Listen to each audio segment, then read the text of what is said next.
Many of you know that I'm in the process of writing a brand new book called The Customer Conundrum.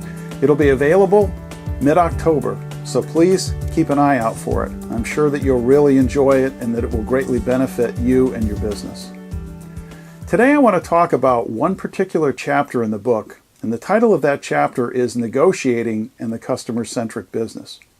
You see, a lot of times I run into people who don't like to negotiate, and especially once they've grasped the concept of creating a customer-centric business, they see negotiating as something that stands in stark contrast to building good customer relationships, when nothing could be further from the truth. But I want to explore a little bit about why people don't like negotiating and why they think it hampers customer relations. The first reason that I think that this happens is that people look at negotiating as a win-lose proposition. They think that if I'm in a situation where I'm negotiating against you, if I get what I want, then you don't. And as a result of that, somebody has to win and somebody has to lose. The second reason is that people tend to look at negotiating sequentially rather than holistically. And when you look at negotiating sequentially, simply what that means is that I have a list of things that I'm going to march down through and discuss with you and try to come to agreement on. The problem with that is that when we get to the end of the agreement or get to the end of the negotiation, there's only one item that we're working on. And whenever you only are negotiating on one point, you always run the risk that you're going to get yourself into a confrontational situation that does indeed create a win-lose scenario. And that's what we want to be able to avoid. So how do we go about changing things? How do we go about negotiating in a way that builds customer relationships and helps us get what we want? Those are the two goals that we have. We want to have a customer-centric business. We want to be customer-focused. We want to have good customer relationships. But how do we get that and get our way at the same time? Well, let me give you an example of something that I think that's really, really important because it'll help change the way you think. If I hold up my hand to you like a police officer stopping traffic and I ask you to please give me a detailed explanation of what you see my hand looking like. Give me a detailed description of my hand. And I do the same thing. I give you my detailed description of my hand. Are those two descriptions going to be the same? No. But wait a minute. We're looking at the same hand. So if we're looking at the same hand and we're giving two different descriptions, then who's right and who's wrong? Well, the fact is that we're both right. The reason we're both right is because we're looking at the same object from a different perspective. So when you enter into negotiations with people, if you can simply take the time to realize that it's not a matter about who's right and who's wrong. More often than not, it's a matter of perspective. You both can be looking at exactly the same problem or issue or challenge, and yet you have a different approach to it because you're looking at that problem, issue, or challenge from a completely different perspective. So you might say, well, what's that got to do with anything? Well, if you realize that most of the time it's not a matter of whether someone's opinion or ideas are right or wrong, it's a matter of their perspective, it should motivate you to understand what that perspective is.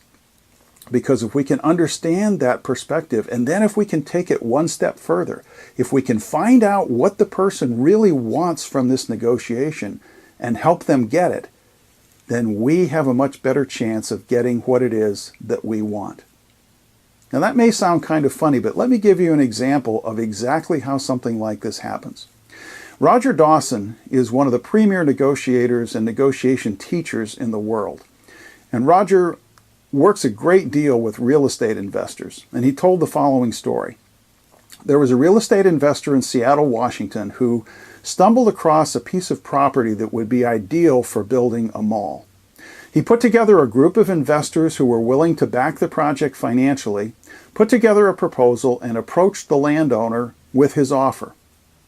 Now, interestingly enough, what happened was that his offer met with complete indifference. The gentleman didn't say that he thought that the offer was good. He didn't say that he thought the offer was bad.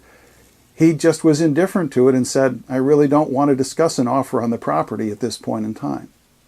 Well, the real estate investor was kind of taken back, but he was also determined to find a way to make this deal work, so he contacted Roger and asked for his assistance.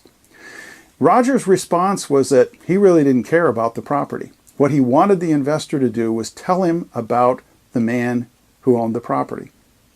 And the investor said, I really don't know much about the man other than he's elderly. He's probably in his 80s. I know that he's not well. He's ill, and as a matter of fact, in part of our conversation, he told me that his doctor said that he doesn't have much longer to live, probably less than a year. And I also know that he's very wealthy. So Roger looked at the thing, that whole set of circumstances, and said, well, I can understand why the gentleman was indifferent to your offer, because if he's wealthy, he doesn't need the money. The money's really not important to him. But what is important to him? What are some things that we could do that would put this gentleman in a situation where he might be willing to sell the property? And as Roger thought about it, there was an idea that popped into his mind. And he said, if this gentleman is ill, he's not going to be living much longer, he's elderly, and yet he's wealthy, one of the things that might motivate him to sell the property would be if you offered to name the shopping mall after him and to give him a legacy as a result of that. So the gentleman, the investor, went back to the landowner and said that he would like to build a shopping mall on the property, and that as part of the purchase agreement, he would be willing to agree to name the shopping mall after this particular gentleman. And the gentleman at that point was more than happy to sign the title over to him free and clear, just for having the shopping mall named after him.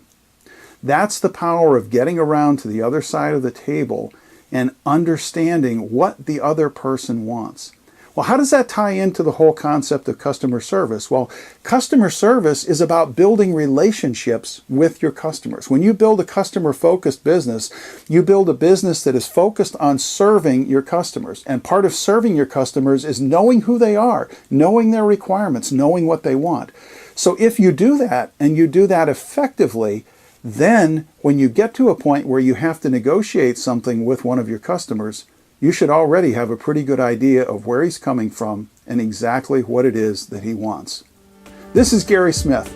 I hope you enjoyed this little segment on negotiation, and until next time, live your life on purpose.